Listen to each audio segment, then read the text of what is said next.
తరగని రెండు మనసుల దూరం చల్లగా తెరవని కొంటి తలుపుల ద్వారం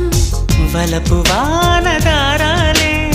పంపుతున్నది ఆకాశం చినుకు పూల హారాలే